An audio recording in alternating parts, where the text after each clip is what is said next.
To the families of Sean Davis, Alan Olson, and Jeff Parker, first let me say that I apologize. Nonetheless, I will track down Montgomery, and he will pay for the atrocities he committed. I'm not going to keep you all in the dark either. However, there are certain details I must leave out for security reasons. All the vital information will be filed in this report, however. Let me start by saying that Barnabas Montgomery was a psychopath. He may have had a PhD in biochemistry with a minor in anatomy, but he was still a psychopath. The man had a demeanor about him that nobody could bear for more than a few minutes at a time. He was pale, like someone who never left his house. He was skinny too, and had very piercing blue eyes. His gray-white hair was long and wavy, so much so that Alan called him Howard Hughes behind his back. At any rate, I'll begin my tale. It all started a week after we graduated. Sean, Alan, Jeff, and I. We had been friends since junior year at high school, and we ended up taking the same types of classes all the way up until we finished at university. We all received a master's degree in a different field of science. Alan got his in physics, Jeff's in chemistry, Sean's in anatomy and physiology, and mine in biology. It was at our celebration dinner roughly a week later that the man, in his long black coat, approached us. He had apparently been looking for recent graduates who could assist him in an experiment that he left very vague in his proposition. He offered a fairly handsome price, so we agreed to his offer. If only I had known what was to come. The first thing he asked for was a liquid state of potassium, chlorine, sodium, and boron. This was the job he gave to Jeff.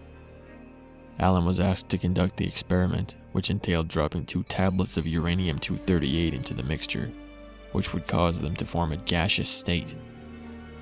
Sean and I were given the most disturbing job. We were tasked with getting a cadaver and removing all of its internal organs. This included the brain and eyes. At this point, we were beginning to question our choice of working with this lunatic. The day for the experiment was very slowly arriving. The cadaver, sewn up without any organs, was laid onto a circular table in the center of a room with a metal grate on the floor for the circulation of the strange gas. Montgomery had purchased an underground bunker in the desert for the experiment to be conducted in. Before we began, Montgomery drew a strange symbol on the table, surrounding the body. It wasn't a pentagram or anything like that, but it was definitely enough to make us consider leaving the project behind. The money was too tempting, however, as it's often hard for a new graduate to get a job immediately. Alan, donning a radiation suit, walked into the room below the cadaver. He set the mixture of liquids onto a small pedestal below the grate, and carefully dropped the uranium tablets in. At first, nothing happened. The gas drifted up into the room and surrounded the body. From behind the two-way mirror, it couldn't reach us, but it looked extremely toxic the way it hissed and sizzled. At that point, we heard a yell and checked the camera that monitored the hall Alan was in. Alan was almost completely gone. His radiation suit had melted from the intense heat, and the rubber had boiled into his skin.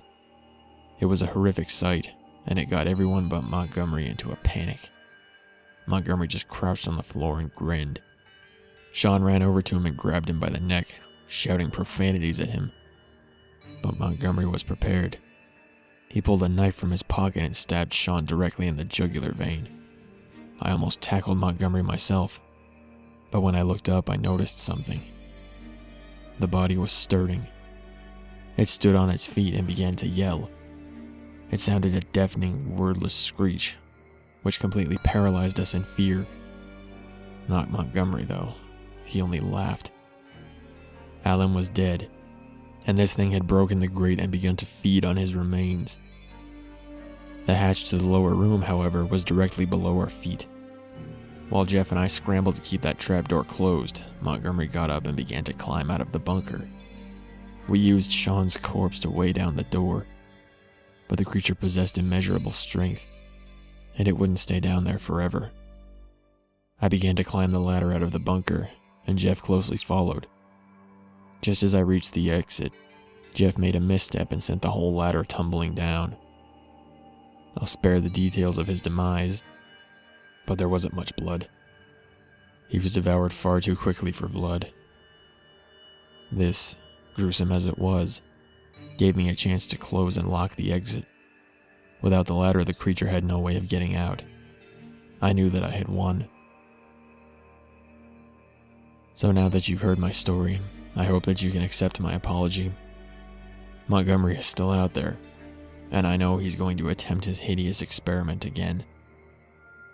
That is, if I don't get to him first.